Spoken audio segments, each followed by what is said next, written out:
I would never disrespect Kevin Durant by calling him a bus driver. I would never do that. He ain't riding on, but he's Kevin Durant, okay? We know better. So I don't want people, putting my comments and Charles Barkley's comments about him in the same breath. That is not accurate. That is not how I feel about Kevin Durant. Kevin Durant is a two-time champion, the two-time NBA Finals MVP, and with Steph Curry on the court with him, and Klay Thompson on the court with him, and Draymond Green on the court with him, he was the best player. We all knew that he was the best player on Golden State.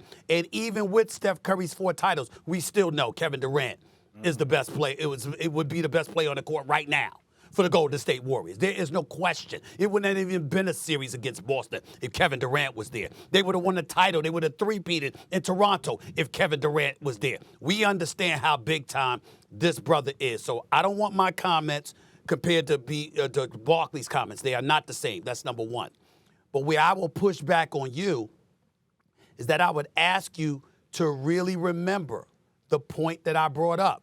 You bring up LeBron James. Well, LeBron James learned how to win in Miami and brought what he learned to Cleveland to couple what he already knew. No, yes. The problem with Kevin Durant was Kevin Durant already knew how to play that team basketball, capitalized on it because it was a natural fit in Golden State, and then departed from Golden State to go to Brooklyn.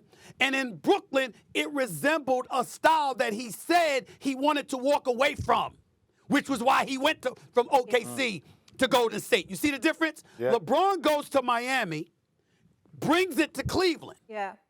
KD departs from OKC to go to a culture in Golden State, to leave Golden State to resemble a culture in Brooklyn that looked a lot like OKC instead of Golden State. Let me just wrap That's the difference. By saying this, though. And obviously, Stephen A., we know when Kevin Durant left and went to Golden State, you had called it the weakest move. So then essentially he's redeeming himself and this is how I took the metaphor. Now he's the bus driver, not riding the bus, and he's going to have his own team, be the leader of the team, and he decides to go to Brooklyn.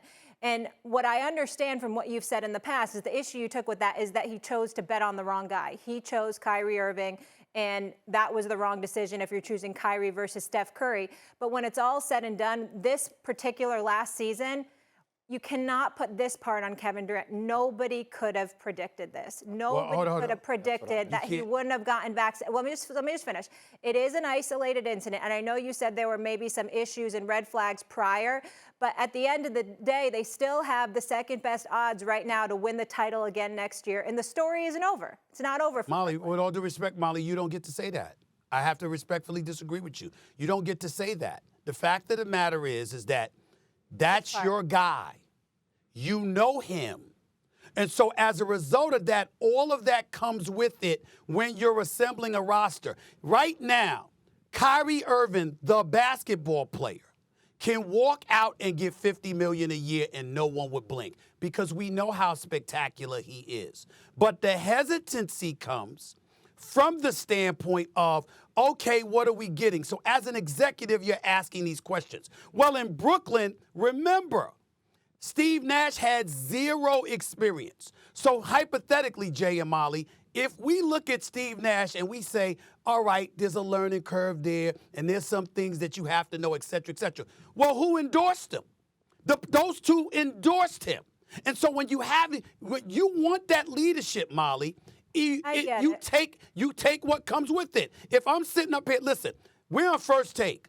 I'm not the boss. Dave Roberts is the boss. Norby Williamson is the boss, okay? Jimmy Pitaro is the boss. Antoine Lewis does a great job as a CP. So does James Dunn and all the other producers. But we all know when something goes awry on camera, everybody gonna look at me.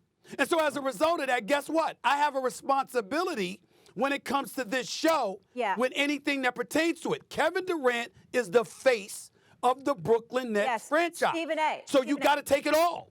But you got to take it all. I hear you, but this is just where it's agree to disagree, is that obviously maybe there were some red flags and how things ended in Cleveland or how things ended in Boston with Kyrie Irving, but I just have to show Kevin Durant some grace because my life significantly changed during the pandemic, things I never would have predicted. So some of that stuff that happened, I don't think Kevin Durant could have predicted some of that. But we are showing him grace. Okay. We are showing him grace.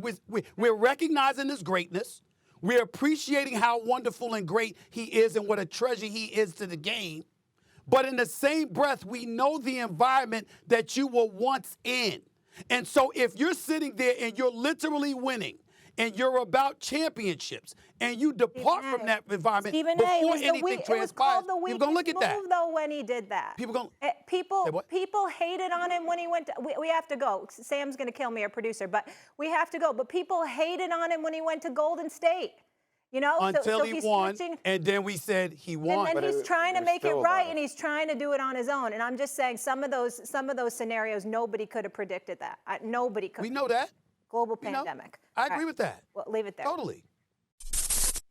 Thanks for watching ESPN on YouTube. For live streaming, sports, and premium content, subscribe to ESPN+.